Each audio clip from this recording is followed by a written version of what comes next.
Hey folks, Morgan here from S'more Adventure Depot.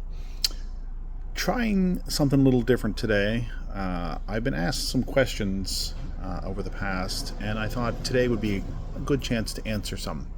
So here's the first question. First question is: if a couple from the Halifax area wanted to get into overlanding for the first time, and we're asking about a weekend route in Nova Scotia that's beginner friendly but still gives a real taste of adventure, what would you recommend?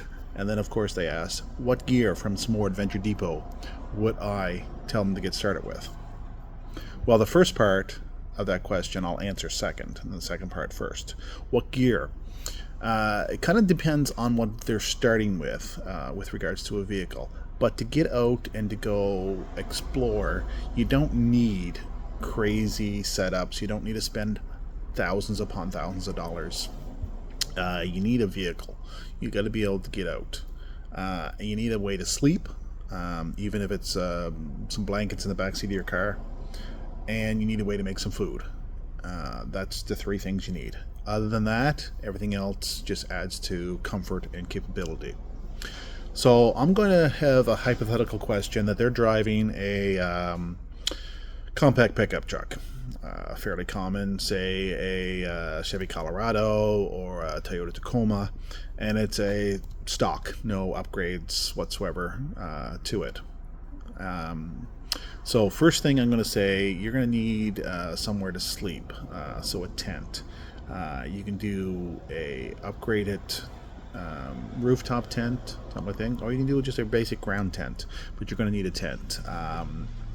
And we'll go from there. And depending on the budget, we can look at different options. You're going to need food if you're spending a weekend. So I'm going to assume 2 nights. That means you're probably going to need a dinner, a breakfast, a lunch, and a dinner, and then a breakfast, potentially a lunch again. So on your way back. So that's leaving Friday night, getting back Sunday afternoon. And some snacks. So you're going to want a cooler, at least. So a decent sized cooler where you can pack up some food, unless you're going with MREs, which is an option for some people. But it's always nice to have some real food and a way to prepare the food. So you need a camp stove, a portable barbecue, something like that.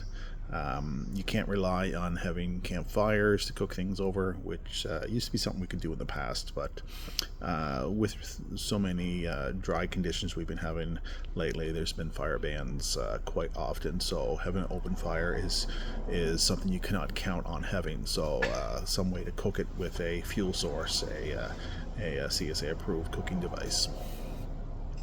So you got your food, you got a place to sleep, and you got your vehicle. So you're ready to head out. So you hit the road. I would recommend, if you're starting from Halifax, if you really want to have some places a really cool adventure, I would head up into the Cape Breton Highlands area. And now from Halifax, you are looking at a little bit of a hike. You're 3.5, 4 hours to get to a base camp area, but fairly simple, straightforward. If you put into your Google Maps GPS Cape Clear, it's a beautiful look off area, and the Google Maps directions will take you there. And a stock truck, no problem, will make it up. Actually, a sedan would make it almost all the way up. Just probably the last, maybe 200-300 meters you'd have to hike in. But with a stock 4-wheel drive truck, with the last little bit can be a little bit rough, but you should be able to make it up there all, no problem. So I would head up to there. It's a beautiful look off. It gets you onto some dirt roads, some logging roads, and they're very easy, stock friendly routes. From there, there's a few wild camping spots in that general area, not too far. So if you're traveling, say, from Halifax and you're leaving, say, mid-afternoon, you're going to make it down to that area, after supper. We're going to say this is in the summertime, so you're still going to have some daylight. So you're going to find a place to camp in that area for the Friday night.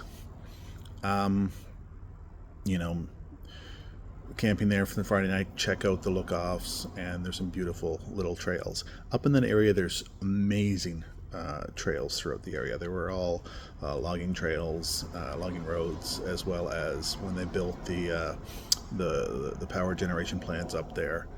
They had a lot of access roads built in. So traveling around through that, you can spend all day Saturday exploring that area, and you'll definitely be able to find a place to camp for Saturday evening as well, even if you make it back to your Friday night location, or you keep going and just explore that area that's beautiful.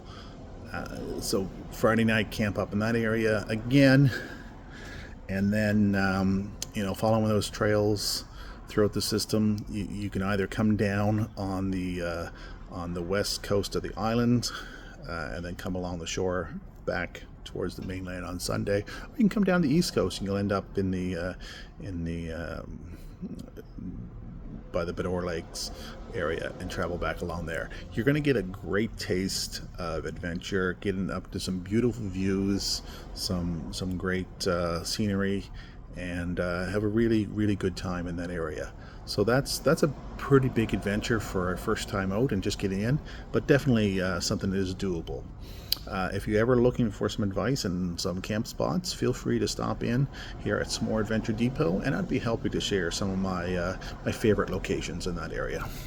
See you on the trail.